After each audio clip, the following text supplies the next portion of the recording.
Bismillahirrahmanirrahim. Assalamualaikum warahmatullahi wabarakatuh.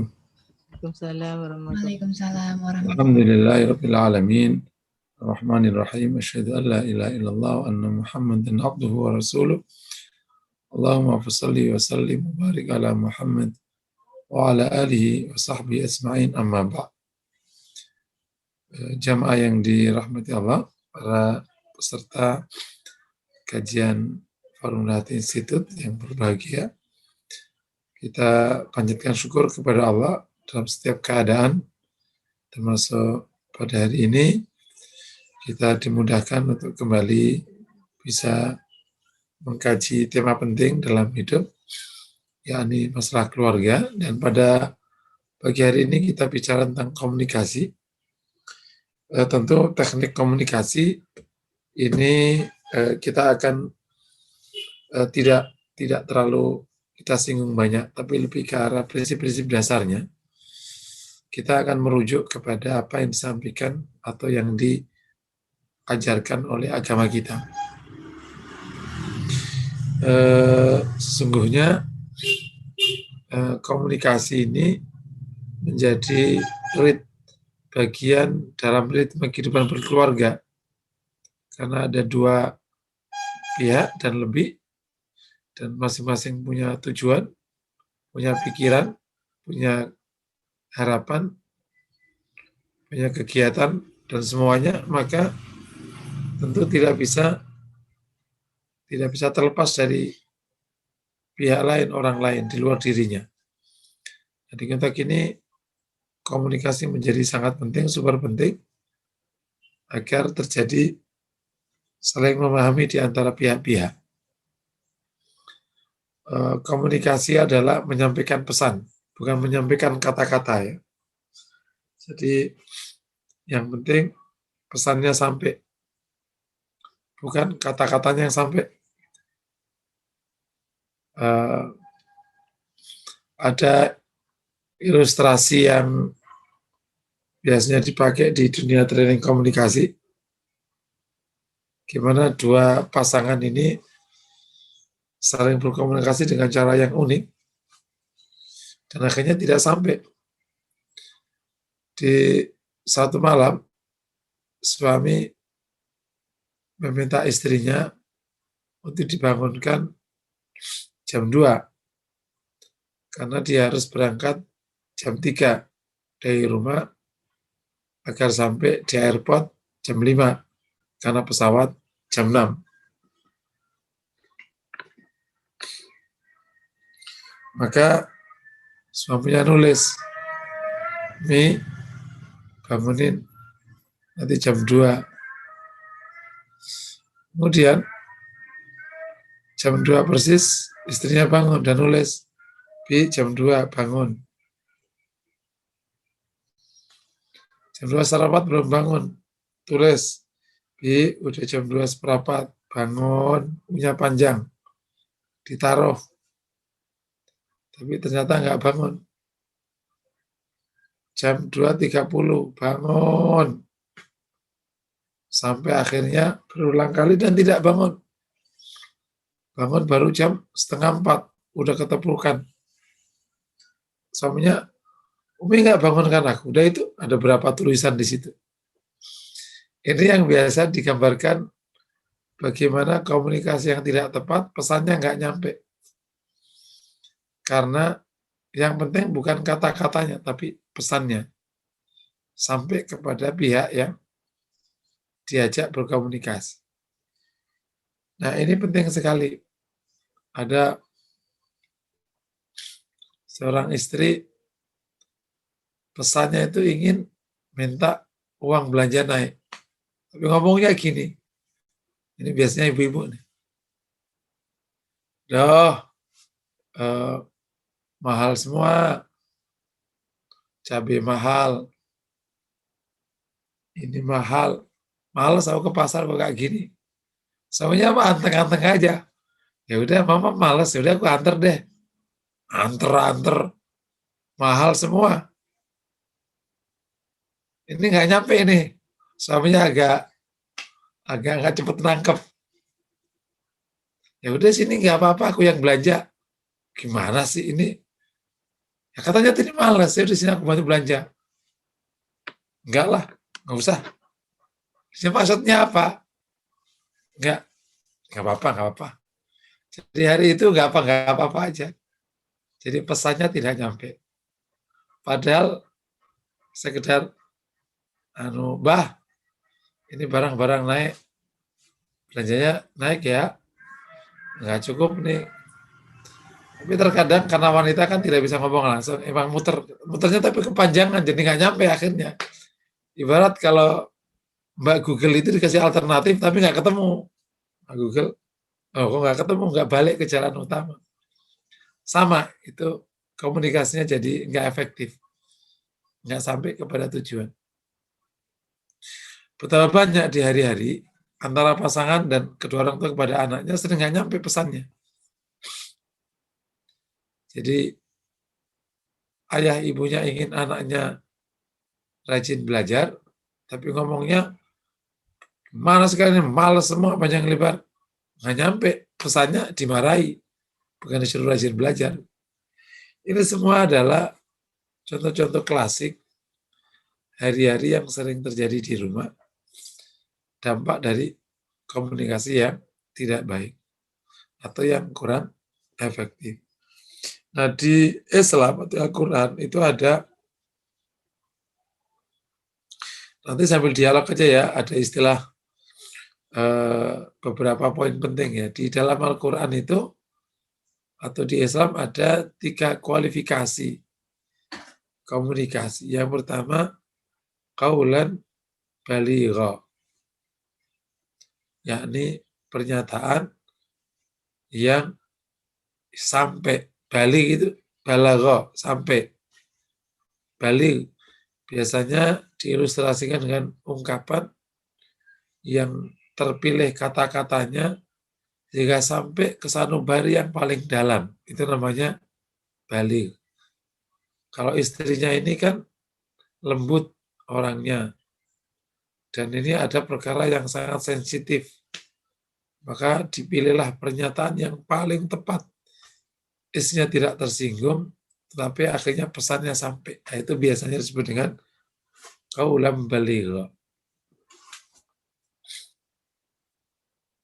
Seperti yang dicontohkan Rasulullah tentang menggambarkan fadilah salat. Kata Rasulullah, apa pendapat kalian tentang orang yang setiap hari mandi 5 kali? Tentu bersih ya Rasulullah. Dimilah kalian kalau sholat 5 kali. Tak nyampe gitu. Seperti kata Rasulullah, ya namanya juga Rasulullah ya, pernyataannya selalu tepat. Hadza min Muhammad Rasulillah. Surat-surat kepada para raja itu sampai. Ittaqillah haitsu ma kunta. Takwalah dimanapun kau berada. Wa atbi sayyi'atal hasanata tamhuha. Ikutilah keburukan dengan kebaikan, maka akan menghapusnya. Wa khaliqin nas bi khuluqin hasanin. Bergawilah manusia dengan akhlak yang mulia. 3 saja. Kita punya prinsip hidup, udah jadi. Qaulan baligha. Yang kedua, qaulan karima. Pernyataan yang memuliakan. Jadi ini sekaligus menjadi kualifikasi komunikasi yang baik. Yang pertama, baligha. Pesannya sampai. Yakni sampai ke sanubari yang paling dalam kalau perlu. Supaya apa? Supaya ada perubahan. Atau menangkap pesan dan tidak lupa lagi pesannya.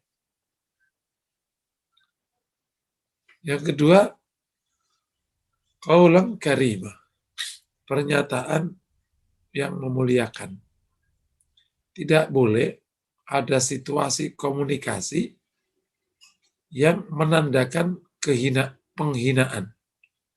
Itu otomatis penerima pesan nutup. Sebagus apapun konten, jika ada nuansa penghinaan, maka nutup.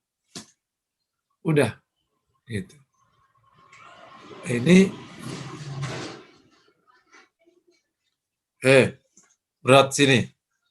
Loh, ya langsung istrinya marah, tadi bilang gemberat.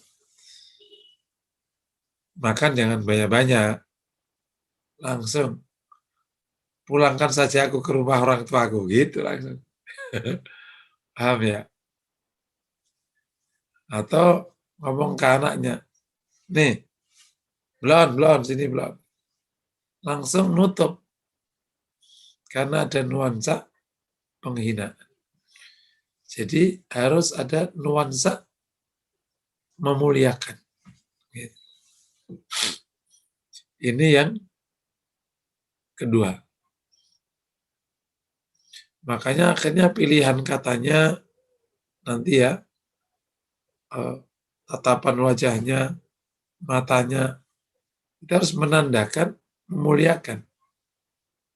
Ada kata-katanya memuliakan, tapi bibirnya menghinakan, contoh, cantik, gitu. Ya orang langsung cantik. Katanya memuliakan, tapi raut wajahnya menghinakan. Nah ini juga ketangkep menghinakan. Atau matanya sambil menghinakan. Nah itu juga sama. Ini mata, wajah harus menandakan memuliakan. Di konteks ini memang Rasulullah SAW memang contoh top ya. Wajahnya itu dahsyat sekali. Tidak pernah masam, selalu tersenyum, memuliakan siapapun orangnya. Bahkan ketika Aisyah cemburu aja, Rasul tidak kehilangan penghargaannya kepada istri-istrinya. Pada cemburunya, Masya Allah. Rasul pernah dikuntitin kan malam hari oleh Aisyah radhiyallahu anha. Tetap aja Rasul menggunakan bahasa yang rileks, tidak kehilangan penghormatannya kepada istri-istri. Yang ketiga, qaulan layyina, pernyataan yang lembut. Lembut ini memang identik dengan komunikasi. Tentu ini verbal ya, kaitannya verbal. Kalau nanti non verbal ya tinggal berarti pilihan kata yang lembut. Lembut ini bisa dari nada, pilihan kata, intonasi, ritme, itu harus menandakan kelembutan. Karena kelembutan ini emang karakter atau identitas manusia. Karena berawal dari air. Orang yang keras sekalipun itu bisa luluh oleh kelembutan. Orang yang keras sekalipun itu luluh oleh kelembutan. Contohnya Umar bin Khattab. Itu orang keras, tapi luluh oleh kelembutan, yakni bunyi Al-Quran. Yakni suara Al-Quran. Nah, apalagi yang orangnya lembut. Khusus wanita. Nah, ini pesan ke laki-laki. Hanya ada satu pilihan kalau orang ke wanita. Harus lembut. Wanita itu salah aja nggak mau dikasarin. Apalagi benar. Nah ini bapak-bapak ya. Bapak juga sama. Meskipun bapak-bapak itu cenderung dia tegas, tapi dikasarin pun tidak mau. Jadi pada dasarnya manusia, baik laki atau perempuan, dia justru memang identitasnya kelembutan. Maka kalau lembut, dia cocok dengan dirinya. Apalagi tadi terutama wanita, karena khuliqa min dila, diciptakan dari tulang rusuk. Maka kalau kita keras, patah. Terus pandai-pandailah dengan para wanita ini. Jadi lembut ya. Yang terakhir, bukan 3 ya, kualifikasinya 4. Qaulan baligha, qaulan karima, qaulan sadida, qaulan layyina, terakhir qaulan sadida. Pernyataan yang tepat. Jadi kontennya itu benar. Tidak salah. Nah, kalau salah, ya meskipun sampai, ya kacau, namanya salah. Sadida yakni mananya benar. Tepat, gitu, bukan benar ya, tepat. Tepat itu berarti benar dan sesuai dengan keadaan. Itu namanya sadid. Ada benar tapi nggak cocok dengan keadaan, namanya tidak sadid. Contoh, ngajarkan masalah iman kepada bocah. Terus bahasanya seperti bahasan kita kajian Jumat pagi tentang mahsyar. Ya itu namanya benar tapi nggak tepat. Anak kecil dijelaskan nanti ada mahsyar, kita bangkit dari kubur. Titik sudah. Dan nanti kita digiring menempuh Allah. Tapi detail, panjang, ayat, dasar, detail, diantar dulu. Karena masih umur 6 tahun. Jadi malah bingung. Jadi ada benar, ada tepat. Nah, sadat atau qaulan sadida itu tepat. Yakni benar yang cocok dengan keadaan mitranya. Ya, jadi tepat. Ada qaulan baligha, yakni pernyataan yang sampai, message-nya sampai. Qaulan karima, qaulan layyina, dan terakhir qaulan sadida. Nah, ini kalau memenuhi kualifikasi yang demikian, insya Allah komunikasi menjadi baik dan efektif. Oke, sebelum kita lanjutkan, kalau ada pertanyaan boleh. Baik, Bapak Ibu dan teman-teman, apakah ada yang mau bertanya sampai di bagian ini? Oke, di chatroom belum ada pertanyaan, Ustadz. Ya. Pertanyaan langsung juga belum ada. Oh, baik, ada satu, Ustadz. Oke, ada dari Sabita Nur. Apa yang membuat orang itu bersikap kasar, Ustadz? Nah, biasanya kasar ini tentu banyak sekali sebab ya, atau variabel kasar itu. Ada pertama karena latar belakang keluarga, memang keluarganya kasar. Otomatis ya kasar, gitu. Ini yang paling dominan. Yang kedua, latar belakang budaya. Bisa jadi keluarga enggak, tapi budaya, yakni lingkungan waktu dia tumbuh, itu juga mempengaruhi. Pertemanan semuanya di area-area preman gitu misalnya, di terminal atau di mana, ya membuat akhirnya ikut kasar, gitu. Karena kanan kirinya kasar.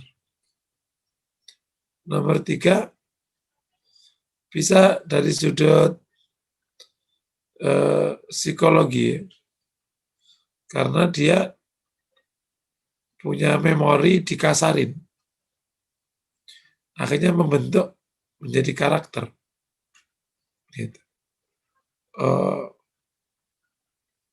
Jadi memang sepanjang hidupnya dapat perlakuan kasar.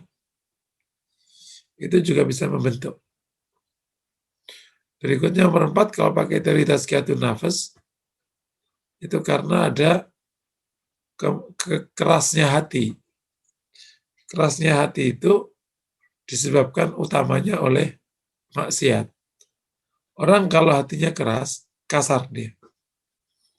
Kalaupun dia dibungkus oleh budaya yang lembut, pada dasarnya dia kasar. Sehingga akhirnya dia ganas. Itu bahkan bisa lebih bahaya daripada orang yang kasar luar, tapi lembut dalamnya. Tapi kalau ini lembut dalam, kasar dalam, lembut luar, itu jadinya ganas sekali. Berdarah dingin bahkan. Bisa jadi kayak gitu. Dan terakhir nomor 5, bisa jadi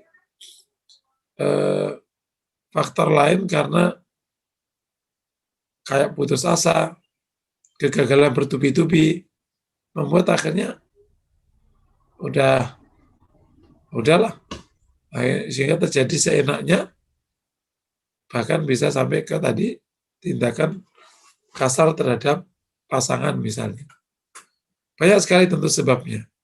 Nah, jadi kalau ada kejadian, tinggal dicari sebabnya. Kenapa gitu. Nah, yang jadi masalah kalau itu perpaduan dari hal-hal tadi. Udah ahlul maksiat, emang keluarganya dulu kasar, terus teman-temannya juga kasar, semuanya kasar. Nah, ini menjadi cukup perlu kerja keras untuk menyelesaikan. Harus dicabut itu dari budayanya. Gitu. Memang ada orang yang buka pintu aja itu nggak bisa lembut itu. Buka pintu aja burak gitu. Namanya budayanya. Suatu ketika di salah satu pondok itu ada anak bertengkar sama temennya, itu menancapkan garpu ke paha temennya. Nggak terbayangkan anak pondok begitu. Ini sudah pidana kan. Dipanggil orang tuanya. Ketika orang tuanya dipanggil, tertawa. Kenapa? Karena di rumah begitu. Emang main fisik, main senjata. Nah, ini luar biasa. Jadi ketika tumbuh dalam situasi keras, ya bisa jadi keras. Wallahu a'lam bishawab.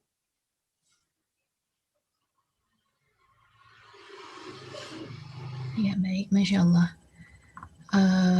Ada tambahan pertanyaan, Ustadz. Tadi pertanyaan yang pertama dari masih dari Ukti Sabita Nur. Yang yang barusan dijawab, ada pertanyaan tambahan, Ustadz. Tahapan merubah orang yang kasar yang sudah mengkarakter, bagaimana Kak Ustadz? Seharusnya seseorang bisa berubah menjadi baik, atau seperti di ayat Al-Quran, ada yang tetap susah diubah karakter tersebut, dan bagaimana kita bersikap dengan orang-orang seperti itu? Oke. Jadi kalau di dalam studi karakter ya, istilah yang tepat itu bukan merubah, tapi memoderasi. Itu yang paling tepat. Ini istilah yang paling tepat. Tentu itu ada perubahan. Tetapi perubahannya bukan A menjadi C, enggak. Tapi A menjadi A aksen, kira-kira gitu. Jadi bukan 180 derajat.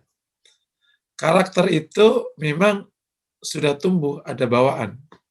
Karena kaitannya dengan gen. Jadi karakter itu kaitannya dengan gen, darah kan, ngalir. Itu makanya disuruh milih istri yang solihah.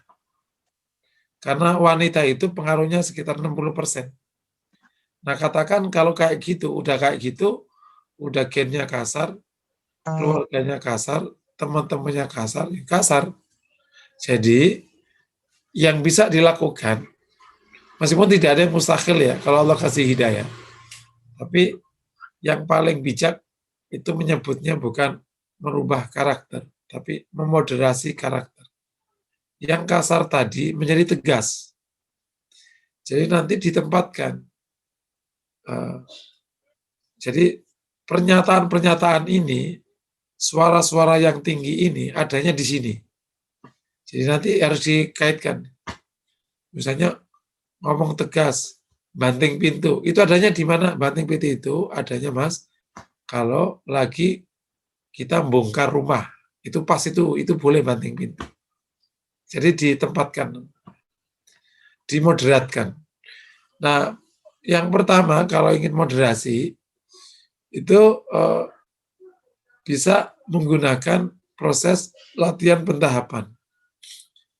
Ya, khusus ya. Nanti ada case-case-nya khusus. Ada latihan-latihannya. Misalnya kalau dia ini case kecil aja, suaranya kasar, suka bentak. Misalnya, maka dalam 1 bulan dia latihan menyatakan kalimat yang suka dibentak tadi pakai pernyataan yang lebih rendah. Sebulan. Nih, kalau teorinya cuma 10 hari. Tapi yang paling bijak 1 bulan. Bahkan perusahaan-perusahaan besar itu kadang hanya menggunakan 3, 1 semester 3, nggak banyak, supaya ada penguatan yang serius. Jadi betul, jadi fokus 3 hal itu. Misalnya gitu, itu memoderatkan. Jadi latihan apa tadi yang kasar, atau kasarnya contohnya misalnya suka banting piring, maka latihan di konteks itu piringnya tidak dibantu, tapi dia misalnya hanya misalnya gini, mengekspresikan tangannya digenggam sekencang-kencangnya, tanpa misalnya membanting kalau lagi marah. Terus sampai bisa agak bergeser. Yang kedua, hal-hal yang tadi, yang kasar-kasar tadi, bisa diekspresikan di konteks yang tepat. Misalnya, kalau suka teriak, ya bisa diteriakkan di lapangan atau di pas lagi camping. Jadi ada ekspresi yang dia biasa lakukan ditaruh di tempat yang tepat, dicariin. Itu yang kedua. Nah, yang ketiga, kalau bagi pendekatan zikir terutama la ilaha illallah sebanyak-banyaknya aja. Itu biasanya lembut hatinya kalau habis zikir itu lembut. Dan kalau hatinya lembut, insya Allah nanti kata-katanya lembut. Insya Allah. Pokoknya zikir itu kayak master key lah. Kunci segala-galanya. Suruh zikir aja, nanti lembut. Dengan izin Allah SWT. Nomor 4, suka sering wudhu. Kan sebenarnya kasar itu biasanya kan identik dengan marah biasanya. Meskipun ada kasar yang tanpa marah, tapi biasanya kasar itu identik dengan marah. Kalau marahnya dikurangi, mungkin kasarnya bisa berkurang. Nah, caranya mengurangi dengan wudhu. Wallahu a'lam bishawab. Mungkin itu beberapa tip-tip yang bisa dijalankan. Wallahu a'lam bishawab. Ya, baik, Ustadz. Ternyata lumayan rame nih pertanyaannya di chatroom, Ustadz. Jadi gitu. kita lanjutkan dulu sebenarnya pertanyaannya, Ustadz ya. Gitu. Ya, baik, dari Uti Tiwi ada pertanyaan, tapi saya bacakan semua pertanyaan dari beliau dulu ya, Ustadz ya. Yap. Ya, bagaimana menyikapi orang yang bermulut sinis atau tajam? Apa yang harus kita lakukan ketika ada yang menghina orang tua kita? Misalnya dengan kata-kata orang tua kamu tidak bisa mendidik anak. Sampai batas mana kita harus menahan sabar? Karena ada hadis yang mengatakan bahwa menahan amarah, maka malaikat bersama kita dan mendoakan kebaikan kita. Sebentar, Ustaz. Kadang sulit menahan amarah bila sudah ada yang menghina orang tua kita. Bila kita sendiri yang dihina mungkin masih bisa sabar, tapi bila orang tua kita yang dihina akan sulit menahan emosi. Iya. Ustaz, Masya Allah, ini hari-hari ya. Iya, ini hari-hari. Ini kayaknya perempuan yang nanya ya. Alhamdulillah sepertinya perempuan semua, Ustaz, pertanyaannya. Ya, benar. Jadi gini, sebenarnya penghinaan dari pihak lain itu bisa terasa hina atau tidak tergantung kita menyikapi. Termasuk kata-kata sinis dari orang lain itu bisa menjadi hina, penghinaan, tergantung pemaknaan kita atau sikap kita.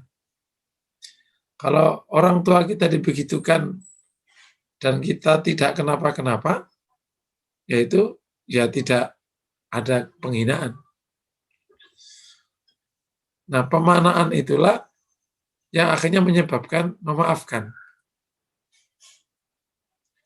Jadi, kalau sinis orang tadi kita anggap sebagai cambuk dan pengingat agar kita berubah, maka bahkan kita berterima kasih.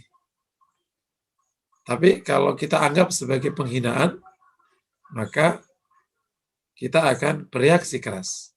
Itu yang pertama. Oleh karena itu, karena saya tidak tahu konteksnya, ini kan konteksnya nggak tahu nih konteksnya kenapa, kan bisa aja konteksnya salah sini, salah sana. Anggap aja kita punya salah ya, yang paling gampang gitu aja. Kalau kita nggak salah dihina orang, ya malah gampang ya, itu bagian ujian aja. Tapi kalau kita punya salah, kemudian dapat penghinaan, dia cambuk, gitu. Itu yang pertama ya. Yang kedua, agama menyuruh kita memaafkan pada hal-hal buruk yang menimpa kita, dan boleh balas seperti yang mereka lakukan.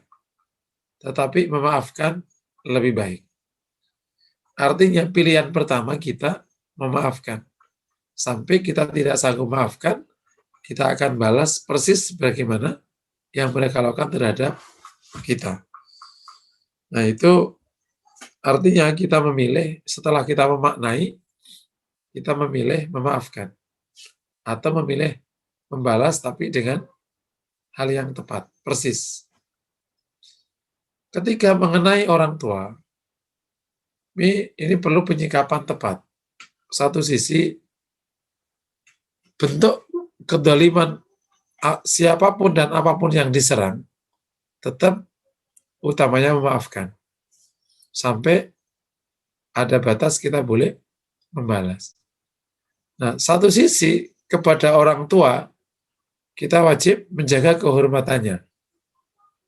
Sehingga karena bagian dari berbuat baik kepada orang tua.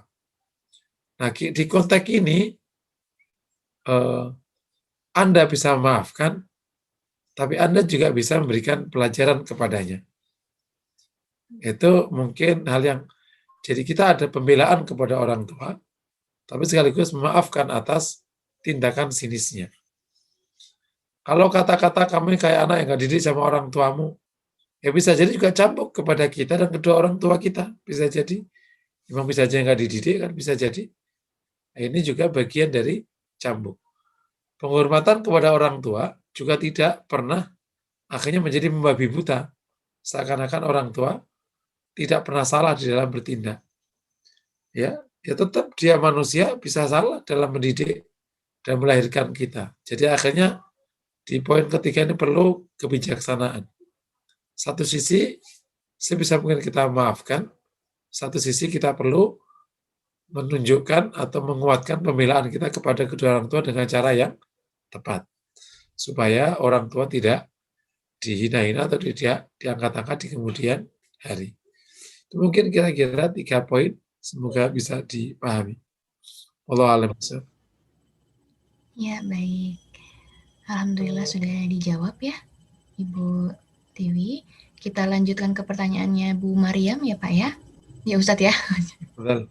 Ya, apa yang harus dilakukan jika sudah berkata dengan awalnya baik, tapi karena tidak didengarkan atau diacuhkan, bagaimana, apakah ada suara keras dalam memperingati atau mendidik dalam Islam? Ya, ini memang di dalam etika atau akhlak, itu salah satu variabel atau faktor yang mau diperhatikan adalah mitra. Karena apalagi kita manusia biasa ya. Manusia biasa ada batas kemampuan menjalankan kebaikan. Terkadang tindakan baik ini dapat respon yang nggak baik. Akhirnya yang baik ini turun kelasnya, ikut-ikut tidak baik. Contoh, udah manggil lembut nih, Mas, gitu. Tapi dia Mas, gak baru kan akhirnya gitu. Ini terjadi karena provokasi dari pihak lain. Kalau dari sudut karakter, yang berubah karena provokasi luar itu sebenarnya belum karakter, berarti. Jadi belum berakhlak lembut, tapi baru berakting lembut. Karena ada provokasi luar, ternyata masih berubah. Cuman kalau begini terus ya akhirnya kita nggak belajar, karena awalnya udah mau bagus nih, tapi provokasi luarnya terus. Ya akhirnya nggak jadi lembut, gitu, paham ya? Karena akhlak itu mau diprovokasi apapun nggak berubah, itu disebut akhlak. Kalau berubah ya belum akhlak namanya, baru acting. Paham ya? Nah, sehingga di konteks ini kita semua perlu menyediakan mitra yang mendukung kita supaya kita tumbuh dengan akhlak mulia. Jadi provokasinya itu nggak banyak-banyak gitu loh. Sampai nanti kita udah kokoh sekali, nah pas kokoh diprovokasi buruk nggak apa-apa, udah kokoh kok. Gitu. Nah, di konteks ketika kita manggil lembut-lembut tapi kok diacuhkan, gimana caranya? Supaya tidak kehilangan kelembutan, ya dijawel, jangan dikerasin, gitu ya. Mas, oh iya gitu. Kan akhirnya nggak kehilangan, karena yang penting pesannya nyampe kan manggil gitu. Jangan dibawain ember disiram ya, itu jadi perkara. Ini memang mohon maaf ya, sebenarnya kalau apa yang seharusnya kalau kita bicara komunikasi, memang ada teori-teori komunikasi yang dihadirkan. Tapi sampai sesimpel aja ya, karena saya akan menekankan banyak di prinsip-prinsipnya. Pokoknya namanya materi itu, Pak. Ini kan materi komunikasi disesalkan di keluarga kan. Bukan khusus ngomong komunikasi yang training komunikasi aja kan kadang 2 hari baru komunikasi. Jadi saya ungkapkan bahwa khusus laki-laki ini ya, ini hanya khusus laki-laki itu kan susunan otaknya beda dengan perempuan. Otak tengahnya itu agak sedikit, yang apa amigdala atau apa namanya, yang tengah itu ya kan ada kanan kiri yang tengah itu. Nah sehingga laki-laki itu bisanya cuma satu fokus.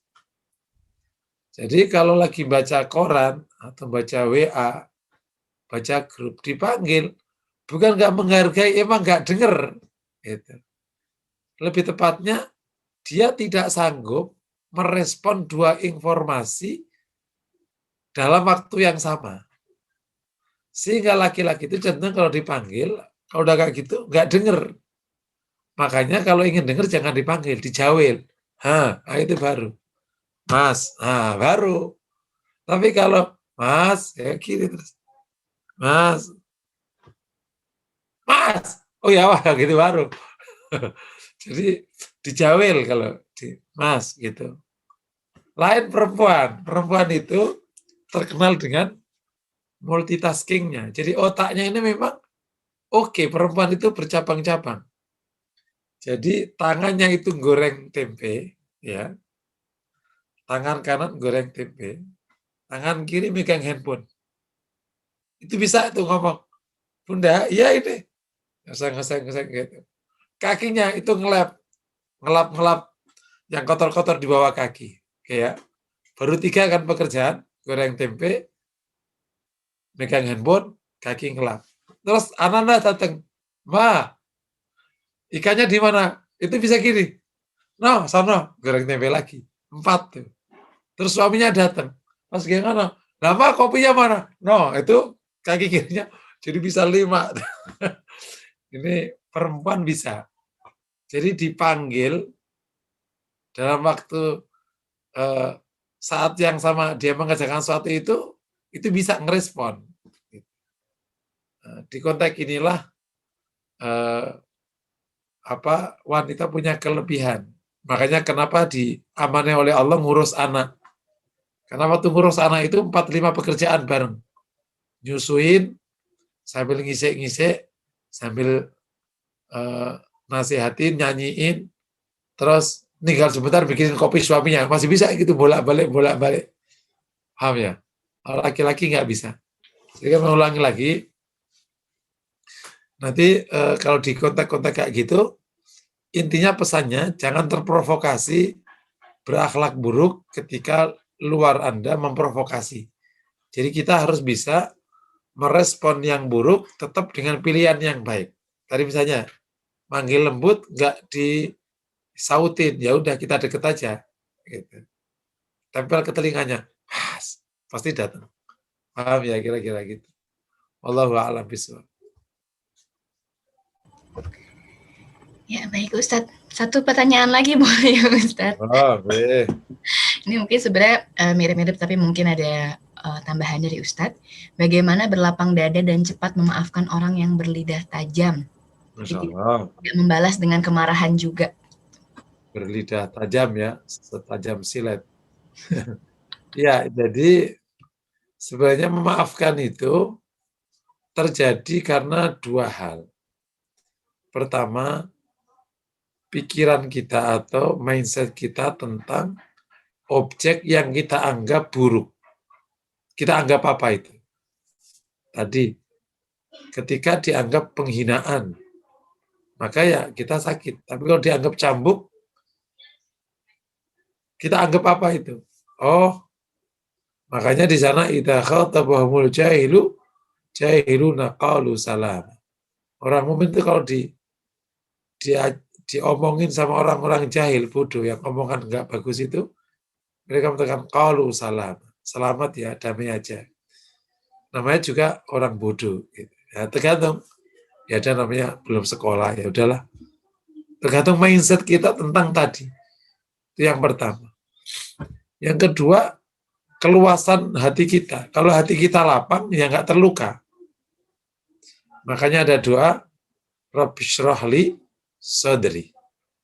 Itu yang dimintakan oleh Nabi Musa kepada Allah waktu dia mau berdakwah. Karena dakwah pasti akan ada omongan keras, jelek. Tapi kalau dadanya lapang, ya kenapa-kenapa. Saya suka nyebutin, kalau air itu sak telaga, dimasukin bangkai satu, ya biasa aja. Nggak keruh. Tapi kalau ada air satu baskom, dikasih tikus satu aja, nggak usah bagi kambing, tikus satu kecil aja, atau cicak kecil aja satu, langsung bau. Hati itu kalau sempit, kena masalah dikit aja, terluka. Tapi kalau dia lapang, nggak kenapa-kenapa. Jadi yang kedua adalah dilapangkan dadanya. Nomor 3 sebenarnya ada hal lain juga. Tapi masih di mindset sebenarnya. Masih di mindset. Tapi ini, kalau posisi pikiran Anda di atas kehinaan, itu biasanya tidak terluka. Posisi mindsetnya. Contoh, seorang ayah dihina sama anaknya, biasa aja. Wah, payah mah, mama pelit. Ya nggak usah marah, kenapa? Ya biasa namanya anak. Karena dia merasa menjadi ibu dari anak-anak. Jadi kalau mindsetnya itu di atasnya, istilahnya kelas berpikirnya di atasnya, maka ini dianggap sebagai biasa aja. Itu juga bisa mengundang pemaafan. Jadi ada mindset, ada kelapangan dada.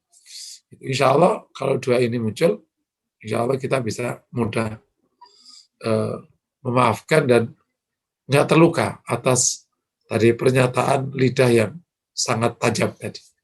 Allah alam bisawab. Ya, baik. Alhamdulillah. Oke. Ada satu pertanyaan baru lagi. Boleh, Ustadz? Boleh? Baik. Kalian pada nggak ngopi? Sebelum ada saja pertanyaan ya. Ini jamaah yang dirahmati Allah. Ini saya anggap sebagai kuliah keluarga angkatan 1, Formula Hati Institute online. Ini sudah berjalan hampir 5 bulan ya, Mbak? September ya? Dari September ya, Ustadz. September, Oktober, November, Desember, Januari. Ya kan benar. Nah, materinya itu tinggal beberapa kali pertemuan. Kelihatannya itu akhir Februari selesai. Ya. Karena tersisa leadership. Kalau nanti kita bisa bahas sekarang, itu alhamdulillah. Nanti tinggal bagian yang keempat, yakni pengasuhan. Sehingga insya Allah 3 kali pertemuan berarti 2 jam kali 3 cukup. Meskipun namanya materi, ini keluarga kita kaji 2 tahun yang selesai juga. Cuman aku pokok-pokoknya aja. Iya. Jadi dengan demikian persis 1 semester. September, Oktober, November, Desember, Januari, Februari. Pas 6 semester yang rencananya dulu cuma 32, membengkak menjadi berapa ini? 2 jam untuk 3 kali, pas 6 semester. Nah, saya berharap teman-teman yang merasa ikut dari awal untuk menyampaikan namanya ke Mbak Fariza atau Bu Yuli. Fariza aja jadi satu ya. Karena kita mau terbitkan sertifikat Masya dan Allah. kuliah keluar. Dan nanti dari yang angkatan 1 ini kita juga ingin gimana ada perubahan di kehidupan keluarganya atau masih sama. Kalau masih sama, kuliah lagi. Kan bukan masalah pengetahuan, ini kan masalah gimana kita kelola keluarga. Semoga ada perubahan-perubahan. Nah, yang sudah berubah tugasnya ngajak orang lain. Nah, gitu kira-kira. Jadi kami nanti akan mulai bulan Maret, berharap angkatan kedua.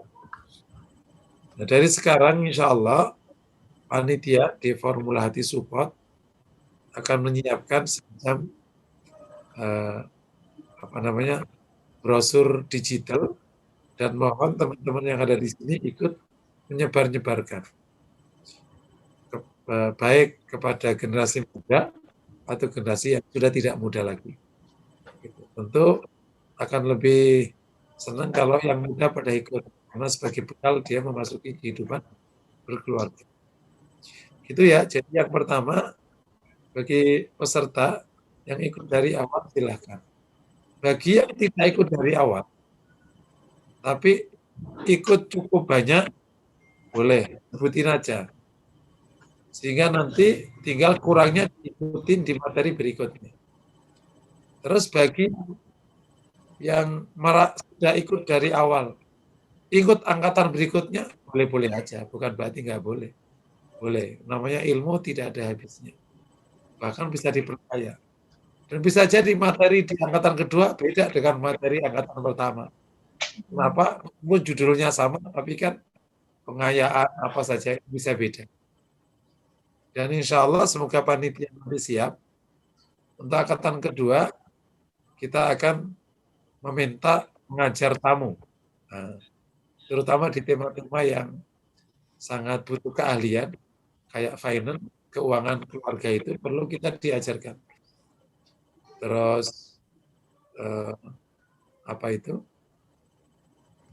di beberapa tema perlu kita mendatangkan tamu supaya para peserta juga dapat ilmu dari dosen dan guru yang lain, tambah luas karena ilmunya dan insya Allah juga lebih bagus implementasinya. Gitu ya.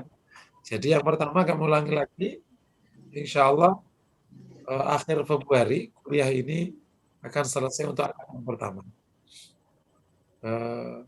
Kalau dikatakan materinya cukup, sebenarnya yang masih banyak, namanya materi.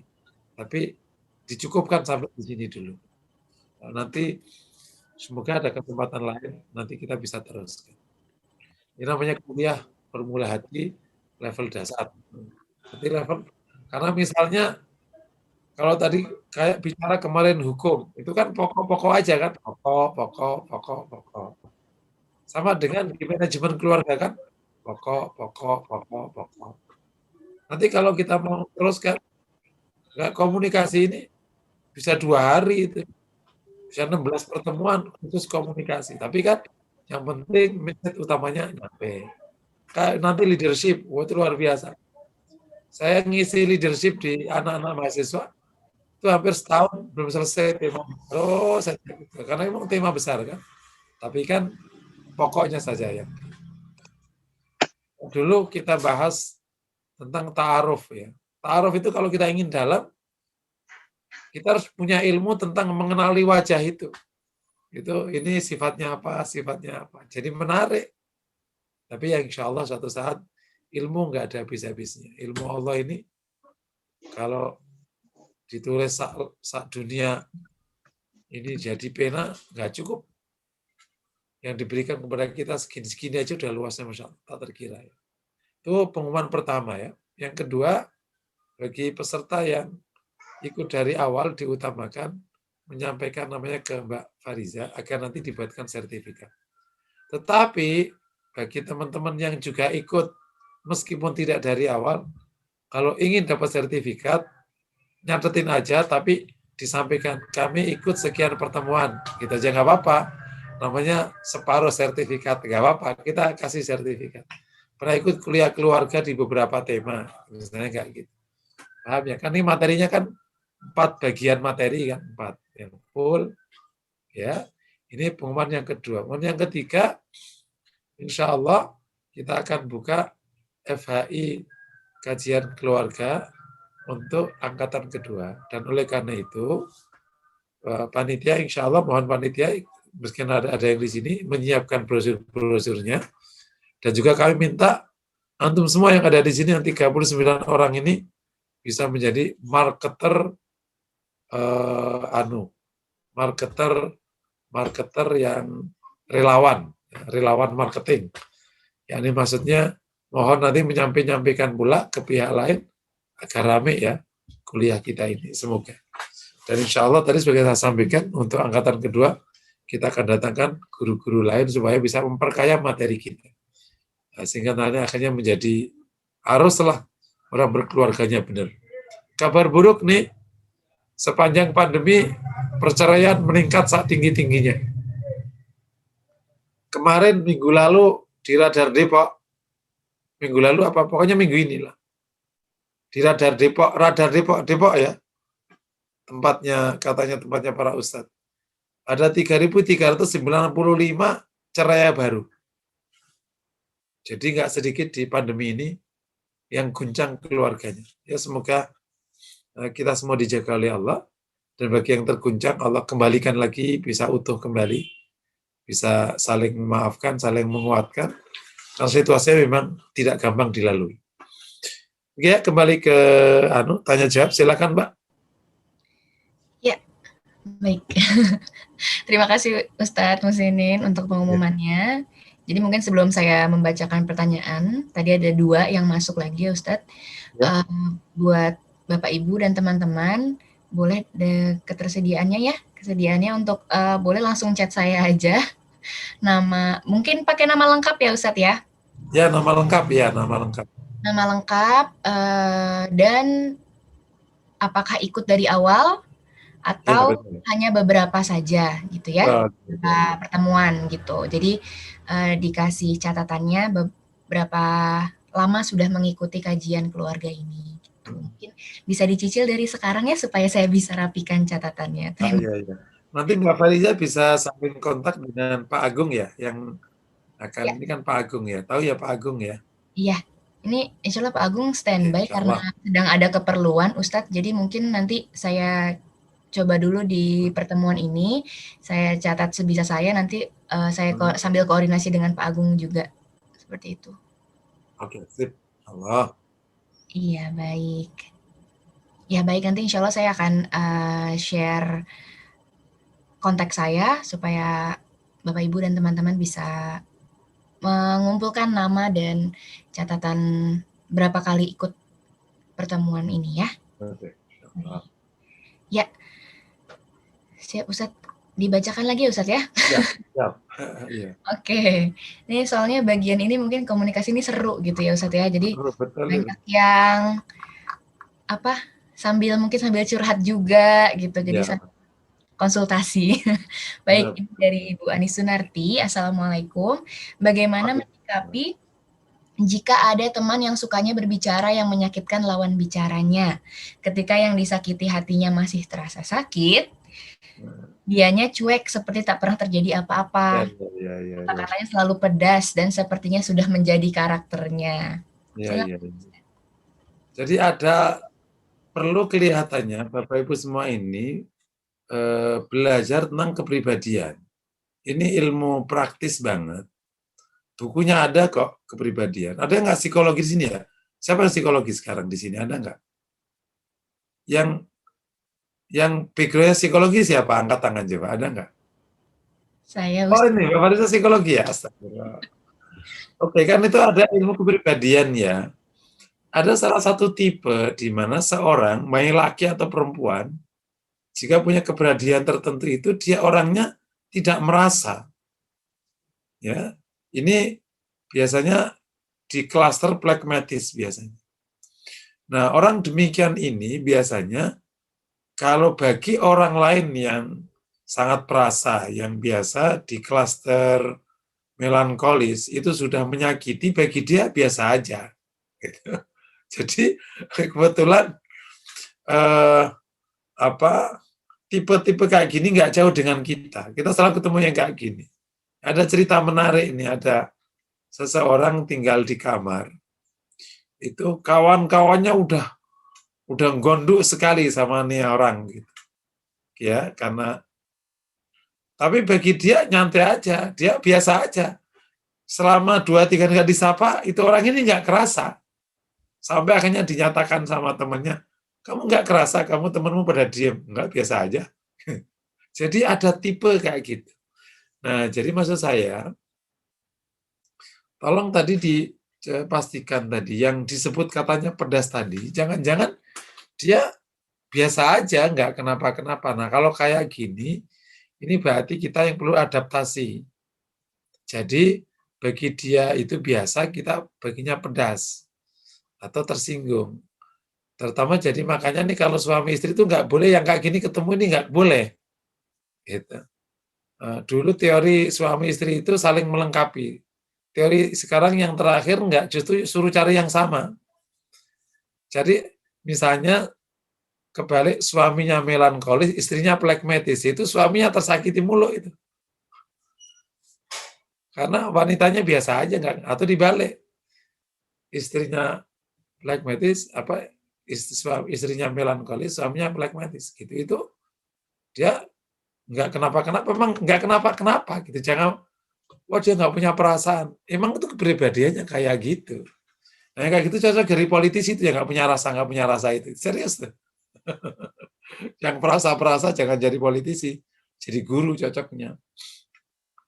Jadi nah itu pertama. Yang kedua, jika faktanya demikian, maka ibu ini mohon ini bisa adaptasi aja.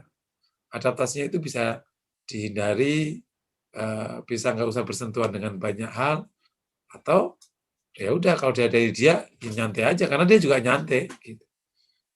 Nah yang ketiga, nah jika faktanya memang orangnya sebenarnya emang karena ketos, tajam lisannya atau apa saja, maka bisa jadi dari dua belah pihak kita mencoba.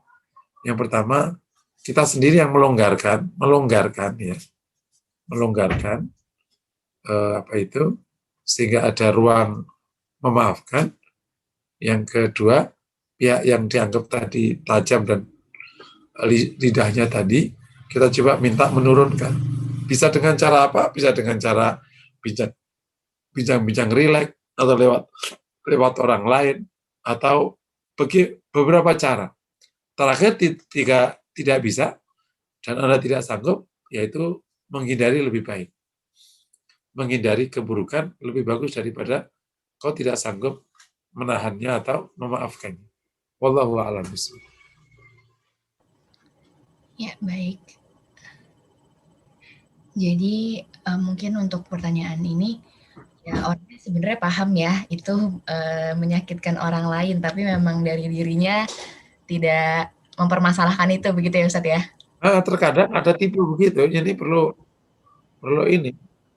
paham teman kita atau mitra kita seperti apa kepribadiannya. Iya, betul sekali. Baik, ini ada pertanyaan dari Pak Husairi. Ustadz, Assalamualaikum warahmatullahi wabarakatuh. Waalaikumsalam. Nah, bagaimana cara kita menasehati tetangga yang katanya pinter, tapi senang memusuhi ulama yang istiqomah menyampaikan kebenaran, yang bersangkutan benci banget gitu. Ini ada 2 pertanyaan dari Pak Husairi, saya bacain sekalian ya Ustadz ya. Yang kedua, menurut pengamatan Pak Husairi selama 10 tahun terakhir ini, mengapa lebih banyak wanita yang rajin beribadah, dengar taklim, ikut yasinan, mau hadir kajian, dan lain-lain, kegiatan ilmu lainnya, bila dibandingkan dengan kaum pria. Kok kaum pria sepertinya malas belajar agama? Apa sebabnya, Pak? Dan bagaimana solusinya untuk mengajarkan para pria mau rajin hadir dalam taklim? Syukron. Ya, kalau ketemu yang kayak gitu ini, Jadi gini, ada teori perubahan yang di dakwah itu sebenarnya kan perubahan ya. Nah, dalam teori perubahan itu tidak selalu berubahnya menggunakan arus kecil. Ibarat kalau kita ketemu kayu yang nyangsang ya, nyangsang di kali gitu. Itu kan terkadang kita nggak bisa dorong dia. Ingat ya, kalau misalnya ada kayu nyangsang, tapi dia tertanam di tanah, begitu kan, tanah. Itu kita dorong nggak kuat. Kapan dia berubah? Ketika ada arus besar. Begitu ada arus besar, tanah di bawahnya itu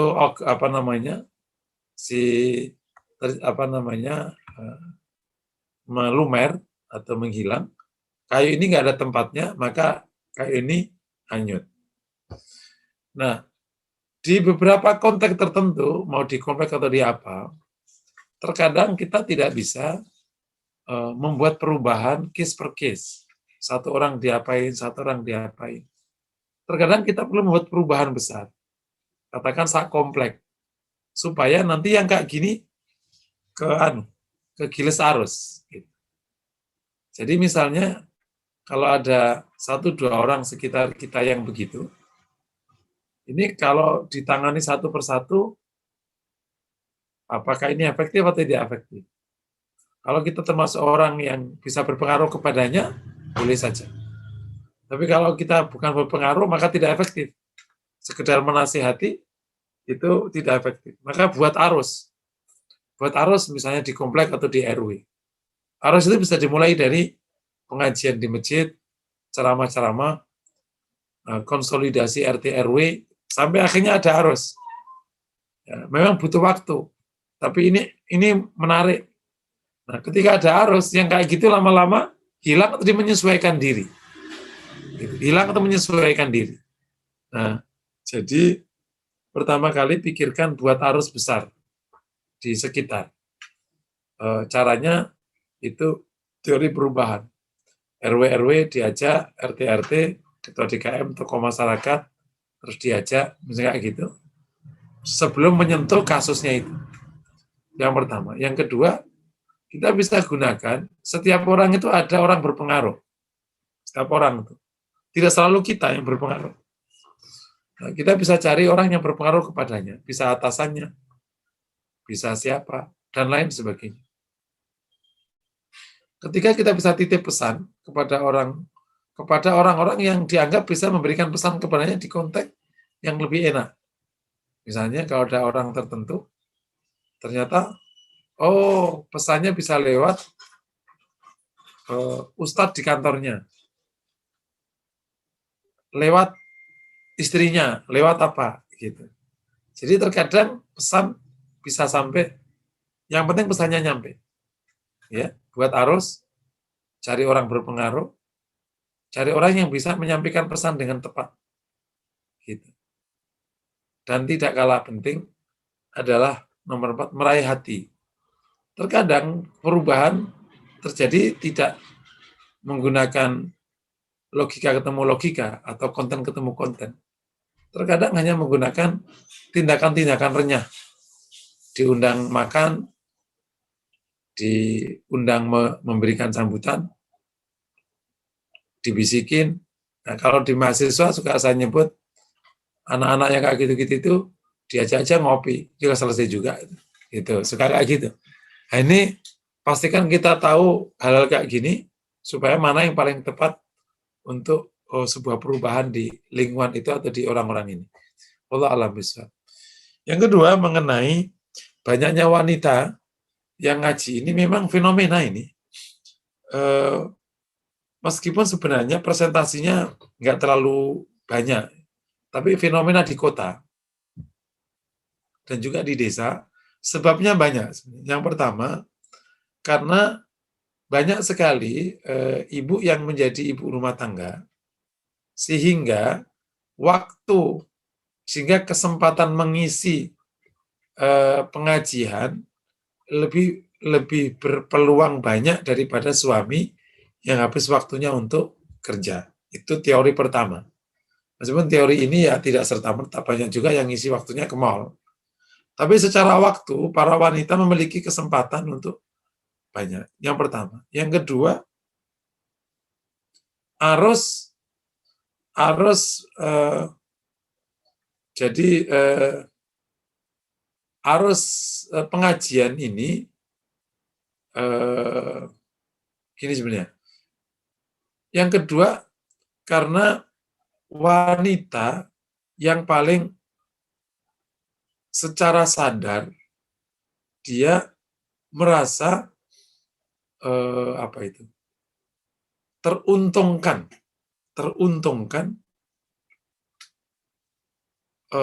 ketika dia berada di kajian-kajian. Jadi kenapa? Karena kan secara fakta wanita ini yang paling sering berhubungan dengan anaknya. Ya tadi ya, ketika bapak bekerja dan banyak wanita yang ada di rumah, dia yang paling bersentuhan dengan anak-anaknya. Nah, ketika dia berada di situ, dia membutuhkan panduan-panduan. Maka arus pengajian yang dimulai dari tahun 80-an di kelas menengah, itu yang paling diuntungkan adalah wanita. Gitu, ketemu. Sementara dia butuh, sementara dia ketemu kesempatan, pas, masuk. Dia sangat diuntungkan situasi ini. Dan yang menarik, ada tren, ya, tentu tren ini sudah belakangan ya, berawal dari perjuangan berat tahun 80-an, Islamisasi kelas menengah itu, ada tren di mana ternyata laki-laki itu memilih wanita solihah yang dicirikan dengan dua hal, hijab dan suka pengajian. Jadi trennya laki-laki itu mencari wanita itu.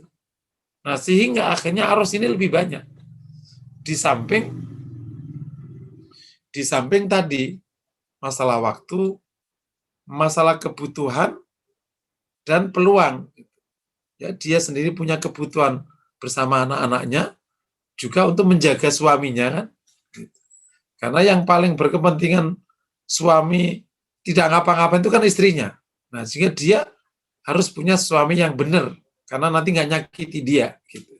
Nah, akhirnya ketemu di pengajian. Yang ketiga tren itu gitu.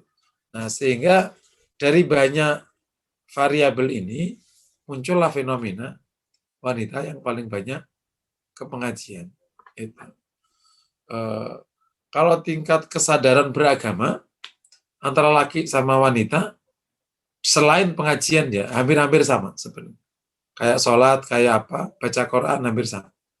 Tapi di pengajian memang jomplang.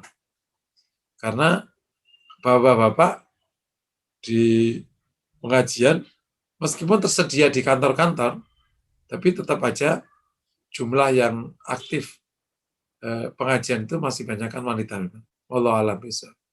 Bahkan fenomenanya akhirnya sampai ke masalah keluarga. Jumlah wanita yang ikut pengajian jauh lebih banyak daripada jumlah laki-laki yang ikut pengajian, sehingga berdampak ketika di perjodohan.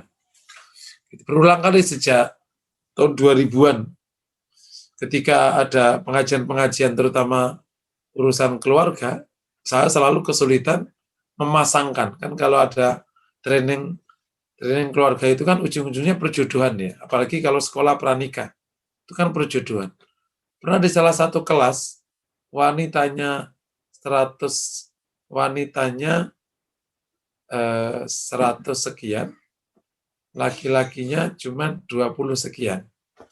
Itu sesi konsultasi, yang siap menikah 77 dari wanita, yang siap menikah dari laki-laki cuma 3. Waduh, repot. Jadi, sehingga memang ini jomplang sekali. Wallahu a'lam bishawab. Ya, baik. Ustadz, sebenarnya ada beberapa pertanyaan lagi. Cuma saya mau tanya dulu ke Ustadz Muslimin karena tadi baru bagian pertama. Apakah masih ada materi, Ustadz? Oh, masih? Kan Ya, baru pertama tadi. Iya, karena sudah jam 9:30, mungkin Kita materi dulu dilanjutkan ya kalau gitu dulu, ya. iya. Mohon maaf ya, Oke. yang Bapak Ibu dan teman-teman yang sudah bertanya, Ya, hold dulu, kita lanjutkan dulu materinya, nanti oke ya. memang cukup, kita lanjutkan. Sekarang tadi kualifikasi yang diajarkan agama ya. Kita turun ke agak bicara ke ilmunya, ke pengetahuannya. Ya, secara kita tahu panduan di agamanya. Yang kedua kita bahas sekarang apa yang disebut dengan bagian-bagian penting komunikasi ya, yang perlu mendapatkan perhatian dari kita ketika kita berkomunikasi. Yang pertama, komunikatornya. Kalau dalam bahasa yang simpel namanya rukun komunikasi. Ya, bukan rukun ya, tapi adalah komponen utama dalam komunikasi. Yang pertama, komunikator. Yani orang yang berkomunikasi. Yang kedua adalah pesan. Yang kedua, penerima komunikasi atau mitra. Terkadang ya. Yang ketiga adalah message. Message-nya apa? Yang ketiga medianya. Pakai media apa? Oke. Nah, 4 ini harus clear. Seorang komunikator sehari katakan kalau di komunikasi verbal, pembicara gitu, maka dia memastikan memiliki kualifikasi berkomunikasi tadi. Gitu. Ya berarti dia sendiri harus tampil apa namanya tadi kalau di penghormatan bisa menghormati, kelembutan itu kan dari komunikatornya. Kemudian apa tadi balik ya, dia bisa menyampaikan gitu. Ketika dia punya masalah dengan kata-kata ya jadi perkara tidak sampai. Gitu. Jadi 4 kualifikasi tadi itu bisa nyampe, bisa mempengaruhi, itu harus dipenuhi oleh 4-4-nya ini. 4 komponen komunikasi. Yang pertama komunikatornya, penerimanya, message-nya sama medianya. Hal-hal lain kayak waktu, kayak tempat itu nanti di luar lain. Tapi yang pertama komunikatornya ini. Jadi dia juga harus bisa menyampaikan pesan. Gitu. Makanya ada Rob Syahri Sadri wa yasri amli wahlul uqdatam min lisan. Wahlul itu udarkanlah ya, jadi kesulitan di lisanku supaya bisa bicara baik. Ini konteks komunikasi verbal ya. Nah, ketika komunikatornya ini bermasalah, ya berdampak kemana-mana. Gitu kira-kira. Misalnya, dia menyampaikan pesan nggak bisa. Menyusun kata repot. Atau kalau verbal, suaranya emang nggak jelas. Suaranya terlalu pelan. Kekencengan. Mukanya sinis. Nah, itu sudah jadi perkara.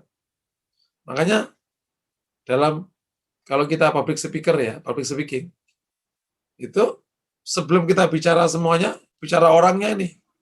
Ini bahkan bisa dianggap sebagai 50% variabel kesuksesan. Kalau seorang speakernya itu sudah keren, udah bagus, piawai, ya sudah, berarti kesananya enak. Tapi kalau si pikirnya aja udah nyebelin, gitu, nyebelin ya, nggak enak, sinis, ketus, nah udah, panjang ceritanya udah, nggak sampai itu pesannya. Kalau public speaker bahkan ada persyaratan yang diam-diam diam-diam menjadi syarat gitu. Ya ini memang enak dilihat gitu. Kalau nggak enak repot. Ini juga bagian dari hal-hal yang faktual di masyarakat. Oleh karena itu para nabi diberikan oleh Allah kemuliaan, mulai dari kemuliaan ilmu, fisik, akhlak, fisiknya juga mulia sekali. Yang pertama komunikator. Yang kedua yang menerima. Kita harus paham yang menerima. Ini maksudnya apa? Yang menerima ini itu siapa? Gitu. Kondisinya seperti apa? Karena ketika komunikasi dengan anak tidak sama dengan ketika bapak, orang tua, orang dewasa. Situasi dia seperti apa? Ini juga harus paham. Ibu-ibu sama bapak beda sekali. Remaja sama beda sekali. Perlu penerimanya siapa? Kondisi dia seperti apa? Jauh, dekat, termasuk kalau bicara komunikasi nonverbal, ya surat zaman dulu, kapan diterimanya, ini semua juga harus dihitung sekali. Itu kedua. Yang ketiga, message atau pesan. Pesan yang mau disampaikan apa? Nah, kegagalan berikutnya setelah di komunikator itu, terkadang dalam komunikasi nggak jelas pesan yang disampaikan. Jadi maunya apa gitu kan, gitu ya. Jadi kadang kalau kita bercanda di percandaan keluarga itu kan ada yang nanya gini, ini Mas, ini pusing aku hari ini. Kenapa sih pusing? Tahu pusing aja. Tadi dari warung ditagih sana tagih sini, pusing aku. Maunya apa? Ya pusing aja. Ya, itu message-nya nggak jelas. Ya perlu message yang jelas, clear. Sehingga nanti pilihan kata termasuk medianya itu jelas. Pilihan kalau tulis-tulis, kalau verbal-verbal. Di konteks ini seorang komunikasi harus tahu yang dimaunya apa. Pesan yang mau disampaikan kepada penerima itu apa? Gitu. Perubahan atau amarahmu. Saya berikan contoh gini. Nah, kamu ini harus sabar. Ya udah sini, Mak, sarapannya. Ya sabar. Nah, itu pesan yang diterima apa? Maknya marah-marah, bukan nasihati sabar. Itu bab tentang pesan. Jadi, kita harus tahu betul kita mau menyampaikan pesan apa. Sehingga nanti kata, konteks, gaya itu menyesuaikan. Kalau pesannya itu adalah bahwa Abah tidak terima kalau kamu nggak lulus tahun ini, nah itu pesannya. Maka kan perlu pilihan kata, konteks, duduknya di mana. Itu nomor 4, namanya media. Kita pakai media apa nih? Media lisan, tulisan, itu media. Kegagalan dalam komunikasi bisa dari 1, 2, 3, 4, 5. Yang nanti terkadang disebut dengan noise, dari istilahnya. Noise itu sebenarnya bising, tapi sebenarnya adalah hal-hal yang mengacaukan atau hal yang menyebabkan pesan nggak nyampe. Ini perlu diperhatikan, namanya noise itu. Hal-hal yang menyebabkan pesan itu tidak sampai. Yani alih-alih terjadi perubahan, justru malah terjadi reaksi yang tidak dikira karena ada noise. Gitu. Kalau cerita lama, dia ingin menyampaikan pesan kepada orang di kampung bahwa sore ini pimpinan perusahaan akan datang untuk bermusyawarah dengan para tokoh di kampung mengenai perusahaan. Tapi yang sampai ke sana, pimpinan perusahaan akan membawa 1.000 satpamnya, dikawal satpamnya untuk mengintimidasi para tokoh. Ketika datang ke sana, tokohnya udah asa golok semua. Nah, itu ada noise. Bisa dicari noise-nya dari mana ini. Gitu. Pesannya, saya malam nanti ketemu Bapak, tapi saya mau ketemu sendiri ya. Itu yang mau disampaikan. Yang diterima, Bapak ini mau mengancam saya atau mau menyuap saya. Maka tolong ya, nanti kalian ada di samping saya. Itu bisa terjadi tuh. Orang-orang kalau di perusahaan, orang humas, itu sudah hari-hari begitu. Di mana juga di tengah keluarga. Bisa terjadi ada kebisingan. Yakni istri maunya apa, nggak sampai. Istri suka ngomong kayak gini kan. Kayaknya enak ya kalau kopi di situ itu enak loh Mas. Iya. terus lewat. Itu juga enak tuh, si Ubi, ya, kita pulang aja ya. Padahal ngomong enak tadi maksudnya adalah belikan. Nggak sampai. Karena apa? Karena pilihan katanya tidak sesuai dengan sang penerima. Itu terjadi noise.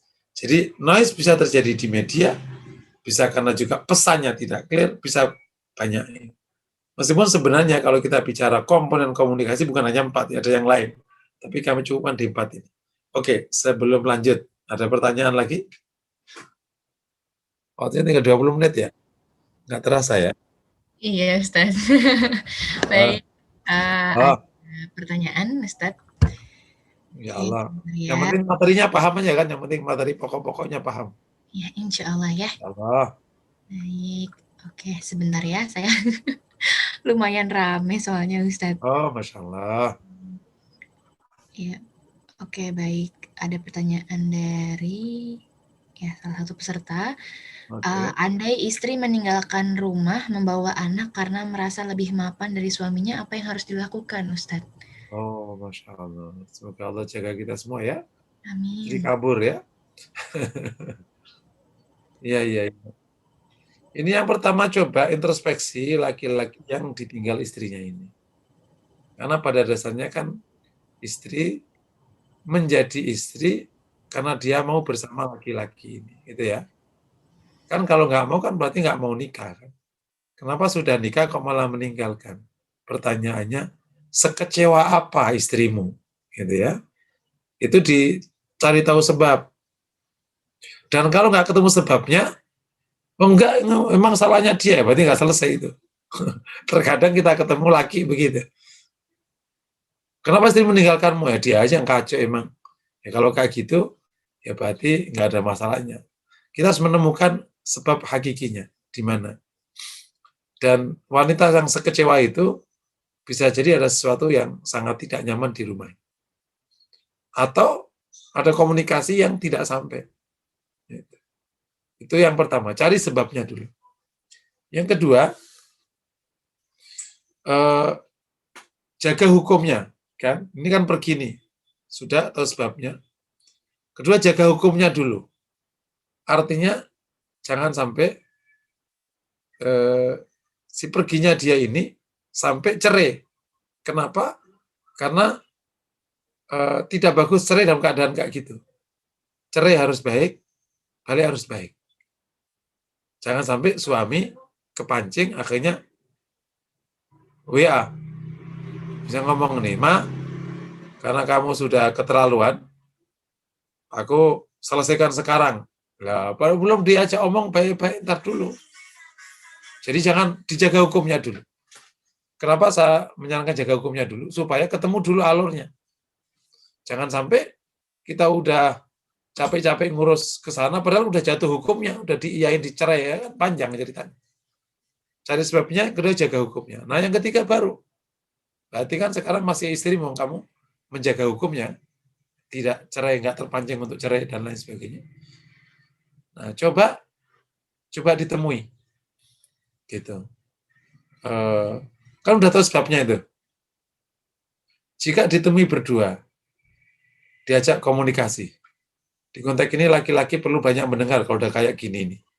Ini kan berarti kan sudah kecewa mungkin ya, sampai meninggalkan membawa anak. Meskipun tidak serta-merta yang suaminya yang bisa aja yang wanitanya kan, tergantung sebabnya. Coba diajak komunikasi sampai bisa ketemu. Kalau ternyata nggak ketemu, minta hakam nomor 4. Yang suami sama istri coba ditengahi sama kedua orang tua. Itu namanya nusus kan namanya. Wanita yang nusus. Gitu. Sudah meninggalkan laki-lakinya. Nah, kalau dari hakam, nanti kita lihat. Hakam memutuskannya kayak apa? Apakah menyuruh wanita ini balik ke rumahnya lagi dengan catatan-catatan, atau memang justru malah hakam melihat ini nggak bisa diteruskan. Nah, itu nanti terkena hakam. Karena kalau udah hakam, itu nggak serta-merta keputusannya wanita balik. Belum tentu. Tapi kalau suami meminta istri kan, Gimana dia nggak nusus, diajak taat kembali. Otomatis kalau ada kesalahan diperbaiki. Tapi kalau nggak bisa, ya ke hakam. Jadi nanti suami istri menunjuk orang yang dianggap bisa menengahi dua perselisihan ini. Dan keputusannya kayak apa? Tentu keputusan awal adalah mengembalikan rumah tangga utuh. Tapi kalau ternyata itu nggak bagus di mata hakam, bisa saja malah keputusannya suruh cerai. Dan di konteks ini ya, kalau terakhir ya, jika memang faktanya dalam analisis hakam memang udah nggak bagus nyatu, ya itu bisa jadi yang terbaik. Tapi kalau bersatu bagusnya nyatu, ya berarti harus diupayakan bisa nyatu kembali. Nah makanya pastikan cari hakam yang adil, yang fair, supaya memberikan keputusan yang baik untuk situasi ini. Wallahu a'lam bishawab. Ya, baik. Alhamdulillah, satu pertanyaan lagi, Ustadz. Ya. Oke, ada 2 pertanyaan lagi. Dan, Assalamualaikum Ustadz, bagaimana saya tahu kalau saya berada di jalan yang benar dan diridhoi Allah? Karena ada juga teman-teman yang percaya mereka benar bersama para ustadz mereka yang ketika saya dengarkan ceramahnya, isinya tidak sejalan dengan pikiran saya. ya ini masalah benar sama salah ini, Masya Allah. Ini hidayah betul. Tetapi bukan berarti tidak diketahui. Karena Quran kan ada, sunnah ada. Gitu. Saya pernah ngibaratin, kita hidup ini kayak orang naik gunung. Atau kayak orang ke sebuah kota yang baru pertama kali. Ya, saya pernah ngibaratin orang ke Jepara ya. Kan di mana Pulau Gadung. Sekarang Pulau Gebang katanya. Aku nggak ngerti, katanya pindah terminalnya. Bukan Pulau Gadung, tapi Pulau Gebang. Itu ada 3 tipe si calo. Ya kan? Katakan calo ini kan sama. 3 kendaraan yang akan mengantarkan kamu ke tujuan. Dan ada calo-calonya. Ini kalau orang yang pernah pergi keluar kota begitu. Pakai bis maksudnya. Mas, ke Jepara mana? Ayo nih. Nih, pokoknya akan sampai ke Jepara. Ditanya sama si, loh mas terusannya Solo. Nah, ini nanti Jepara lewat Solo. Oh gitu ya, siap. Yang kedua, ngotot. Oh mas, karena ada yang narik-narik gitu. Wah ini pokoknya murah nih. Loh, ini kan ke Surabaya. Ya nanti bisa ke Jepara. Dipaksa. Yang terakhir kalem. Yang di dalam Jepara. Bisnya terusnya Jepara. Oh ini bener. Mas ke Jepara? Iya. Dia berapa? 250. Oh iya. Masuk, mas turun di mana? Pecangaan. Oh iya, berarti cocok nih. Jepara. Nah, kita sebenarnya di dalam memilih ustadz, memilih guru, kan sama-sama kita nggak tahu Jepara nih. Tapi ada hati nurani, ada akal, ada rasa. Kita bisa milih. Masa orang mau ke Jepara kok ditarik-tarik? Wah ini calonnya nggak bener nih. Kan kita paling nyaman yang paling terakhir tadi. Jalan benar itu kan ditawarkan, bukan dipaksakan. Ayo Jepara. Ibarat gitu. Ustadz kan menyodorkan kebenaran, ya terima. Kalau enggak, ya udah. Nah, coba gunakan hatimu, gunakan logikamu, gunakan rasamu untuk memilah. Sama-sama dengar ayat. Oh iya. Ini sama-sama nggak tahu loh ya. Ini kan sama-sama nggak tahu. Kecuali udah tahu. Kalau udah tahu perbandingan pemahaman ini kan sama-sama orang nggak tahu Jepara, ingin ke Jepara. Terus apa yang digunakan supaya bisa ketemu mobil yang benar, calo yang benar? Caranya pakai hati. Oh, tadi orangnya baik. Terus secara logika, kanan kirinya memang orang ke Jepara. Yang ketiga, tulisannya juga Jepara. Aku juga ini lagu yang digunakan nih lagu Jawa bukan lagu Sumatera. Masa ke Jepara kok lagu Sumatera? Jangan-jangan bukan ke Jepara nih, Sumatera. Nah, kayak gitu-gitu. Itu namanya tanda-tanda. Jadi kalau Anda mau ngecek ya tanda-tanda kebenaran itu diterima di hati. Makanya kata Rasul, as-sidqu tuma'nina. Benar itu tenang. Nah itu coba saja sambil terus menyelami ilmunya pakai proses keilmuan yang nyata. Kalau di konteks tadi calo ya, mana Pak suratnya? Oh, Jepara. Itu data pertama kan? Kedua, kerneknya tulisannya sini. Mubis, Jakarta, Jepara. Loh, ada tulisan yang tadi kan? Jakarta, Solo. Jakarta, Madiun. Loh, masa Madiun ke Jepara? Pasti udah turunkan di tengah jalan nih. Gitu. Jadi itu namanya tanda. Itu sudah proses ilmiah berjalan. Itu setelah itu. Awalnya pakai hati, pakai ini. Sampai kita ketemu. Allah alam bisawab. Ya, baik. Terima kasih Ustadz. Ada pertanyaan lagi dari Bu Yanti. Assalamualaikum Ustadz. Terkait noise tadi, bagaimana cara menghindari terjadinya noise tersebut, terutama di antara orang-orang dengan background yang berbeda? Jadi gini, kalau pesanmu nggak nyampe, berarti ada noise, gitu istilahnya. Bahkan kalau di public speaker nih ya, tapi ini bukan komunikasi keluarga ya, itu ada satu doktrin yang kuat sekali. Seorang speaker atau public speaker, pembicara publik, itu tidak pernah boleh menyalahkan audien.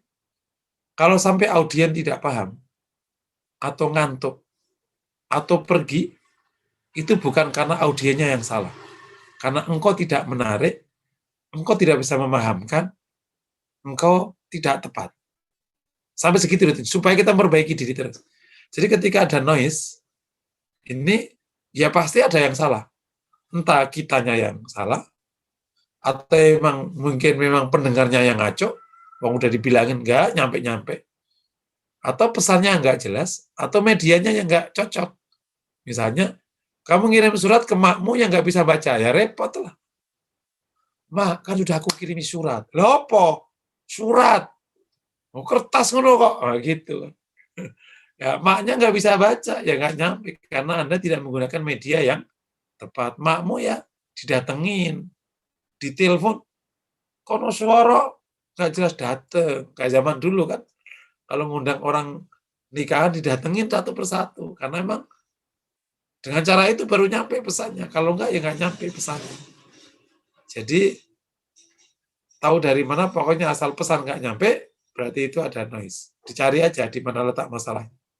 Allah alam bisawab. Ya, ini ada satu lagi Ustadz. Yeah. Zaman dahulu, ada istri yang tersinggung dengan kata-kata suaminya, lalu pergi meninggalkan rumah tanpa izin keluar daerah. Tidak bertemu lagi dengan suaminya dalam waktu yang sangat lama. Lalu istri menikah lagi tanpa ada kata cerai dari suami. Mohon penjelasan. Bagaimana hukumnya Ustadz? Khawatir istri dosa besar dan terimbas pada keturunannya yang sering dapat cobaan besar menurut saya. Insya Allah. Iya, jika tadi belum dicerai sama suaminya, itu berarti dia masih istri orang. Dan karenanya berarti dia tidak boleh nikah sama orang. Kalau faktanya demikian, berarti dia zina dengan suami barunya. Karena dia tidak boleh dinikahi oleh orang. Kecuali jika waktu dia pergi dalam waktu lama, kemudian memutuskan bercerai dari suaminya dengan pengadilan. Nah, itu namanya dicerai an ghaib. Gitu. Itu nanti bisa sah cerainya kalau pengadilannya mengkabulkan itu. Yakni misalnya istri mampu, kan suami pada waktu nikah itu kan hampir semuanya pakai sego taklek. Itu hanya di pegangan istri. Misalnya kan, masih ingat nggak para suami, jika saya menyakiti badannya, atau tidak menafkahi 6 bulan berturut-turut, atau apa, atau meninggalkannya, atau apa saja selama 2 tahun atau berapa, maka jika istri saya tidak terima dan melaporkan ke pengadilan agama dan membayar uang iwat, maka kan gitu. Nah itu, jika istri yang pergi meninggalkan itu, kemudian melaporkan ke pengadilan, kemudian pengadilan ternyata menerima laporannya, diketok. Meskipun situasi ini tidak bisa diterima, karena pasti pengadilan akan memanggil suami. Pasti memanggil suami. Karena tidak mungkin pengadilan tidak manggil. Tapi kejadiannya mungkin, mau namanya asumsi kan, bisa jadi pengadilan udah kirim surat tapi nggak diterima atau nggak direspon. Bisa jadi ya, karena akhirnya suami nggak datang 3 kali. Begitu pengadilan memanggil 3 kali dan suami nggak respon, dan data yang disodorkan istri ini kuat, diketok palu, cerai. Gitu. Karena apa? Udah nggak dinafkahi 2 tahun kan, karena dia pergi kan, nggak dinafkahi jadinya. Padahal yang pergi wanitanya. Itu nanti pengadilan bisa melihat. Tetapi kalau ternyata faktanya istri meninggalkan, kemudian belum ada cerai dari suaminya, dan juga tidak khuluk, jangan-jangan dia khuluk. Kalau menghuluk malah boleh, dan tidak menghuluk suaminya. Kemudian tidak diceraikan pula oleh keputusan pengadilan karena laporan dari istri ini, maka dia tetap menjadi istri yang sah dari suami yang lama, dan pernikahan yang terbarunya tidak sah. Solusinya, dicerai dulu sama suami yang pertama, setelah iddah selesai, baru nikah sama suaminya yang sekarang. Berarti kemarin itu ya tidak sah pernikahannya, dan tinggal taubat kepada Allah Subhanahu wa taala. Semoga Allah maafkan dan akhirnya kalau ada musibah-musibah segera dicabut. Wallahu a'lam bishawab.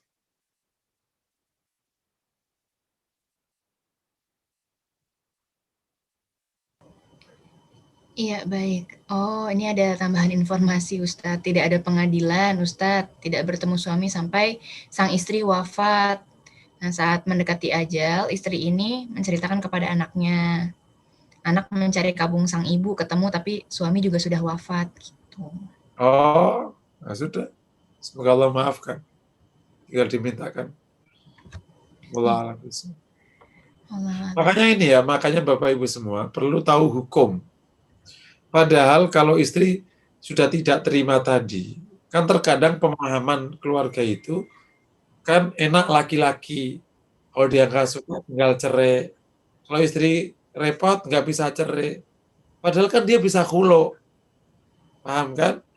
Gitu. Jadi kalau istri sudah tidak sanggup bersama laki-laki, dan laki-lakinya memang tidak mau menceraikan, bisa, Mas, aku khuluk engkau. Nih, aku lepas ikatan nikahmu atasku, nih maharnya. Waalaikumsalam. Selesai. Gitu. Dan nggak harus melakukan tindakan dosa seperti ini. Naudzubillah min dzalik. Gitu. Cuma kadang kan nggak paham hukum. Ya udah, karena udah nggak suka, kabur aja sudah. Kemudian ya nikah aja. Kenapa? Aku nggak suka sama dia. Terus itu kan belum cerai, ya udah lama lah, anggap aja cerai. Gitu. Jadi digampangkan secara budaya. Atau yang kedua, kalau mau pakai huruf, bisa lapor ke pengadilan. Pengadilan yang menyelesaikan. Karena apa? Ada sigot taklek yang bisa menjaga kehormatan wanita dan menjaga kepentingannya. Insya Allah Islam ini kan udah bagus sekali. Kalau wanita yang nggak nyaman, pakai ini, pakai ini, pakai ini, pakai ini. Supaya tetap benar tindakannya, jangan sampai salah. Gitu.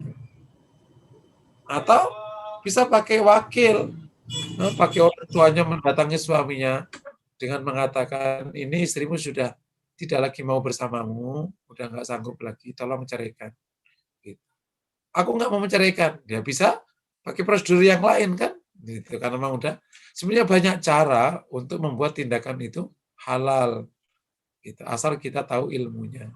Karena agama ini bukan mencengkeram hidup manusia, tapi memberikan jalan hidup manusia supaya baik dan tepat. Allah alam bisa. Ya, alhamdulillah Ustadz. Pas sekali jam 10. Iya, silakan Ustadz jika ada tambahan atau... Ya tadi para peserta yang dirahmati Allah, sebenarnya materi komunikasi tadi baru 2 poin ya yang saya sampaikan kan. Kualifikasi, ada betapa pentingnya tadi urgensi tadi, terus nomor 2 kualifikasi, yang ketiga komponen. Dan masih banyak sekali di aspek komunikasi ini, misalnya kalau terutama teknik komunikasi verbal ya, teknik komunikasi verbal, karena yang paling banyak kan verbal. Gimana ngomong sama suami, istri ngomong sama, ini perlu, tapi saya harapkan Bapak Ibu semua bisa buka-buka buku komunikasi keluarga, dipraktekin. Gitu. Ngomongnya gimana. Karena ini skill, ini bukan ilmu, ini skill. Ada orang jurusan komunikasi, tapi kalau ngomong, Masya Allah, nggak enak banget. Ada. Jadi, ada orang omongannya enak gitu, emang lembut, pokoknya enak lah. Padahal dia jurusan komunikasi. Ini skill sebenarnya. Oke. Jadi kami ulangi, meskipun ini hanya pokok-pokok, semoga tetap bisa memahamkan bahasan kita pada pagi ini. Wallahu a'lam bishawab. Mbak ditutup, insyaallah. Baik, alhamdulillah, masya Allah ya Bapak Ibu dan teman-teman, materi hari ini sebenarnya sehari-hari sekali, jadi sangat dekat dengan kita. Semoga dari materi hari ini kita bisa mengambil poin-poin penting, poin-poin baiknya, dan kita praktekkan, kita latih terus di diri kita saat berkomunikasi dengan orang lain, terutama dengan keluarga kita. Baik, insya Allah sudah waktunya kajian ini dicukupkan. Mungkin dari saya mohon maaf apabila ada salah kata. Mungkin untuk pengumpulan data peserta kajian untuk keperluan sertifikat, insya Allah mulai minggu depan ya Ustadz ya? Boleh ya? Ya, baik. Terima kasih banyak kepada Ustadz Muhsinin Fauzi atas ilmunya. Terima kasih juga kepada Bapak, Ibu, dan teman-teman semua. Mungkin tafadhol Ustadz boleh ditutup dengan berdoa bersama. Oke, Bapak Ibu, mari sama-sama kita berdoa semoga Allah kabulkan. Dan kita berdoa semoga keluarga kita sakinah, penuh mawaddah dan rahmah diberkahi Allah SWT. Astagfirullahaladzim, astagfirullahaladzim. Alhamdulillahirabbil alamin, hamdan na'iman, shalli wa sallim ala Muhammad. Bil alamin innaka Hamidum Majid. Allahumma ighfir lana wa tub alaina innaka tawwabur rahim. Ighfir lana walidayna warhamhum kama rabbayana shighara. Allahumma ati nufusana taqwa zakata wa khairu man zakkaha. Allahumma hab lana min azwajina wa dhurriyyatina qurrata a'yun waj'alna lil muttaqina imama. Hab lana minas salihin. Hab lana minas salihin. Hab lana minas salihin. Anzilna nuzulan mubarakah khairul munzilin. Rabbana atina fid dunya hasanah wa fil akhirati hasanah wa qina adzabannar. Wa sallallahu wa sallam ala Muhammad wa ala alihi wa sahbihi wasallam. Alhamdulillahi rabbil alamin.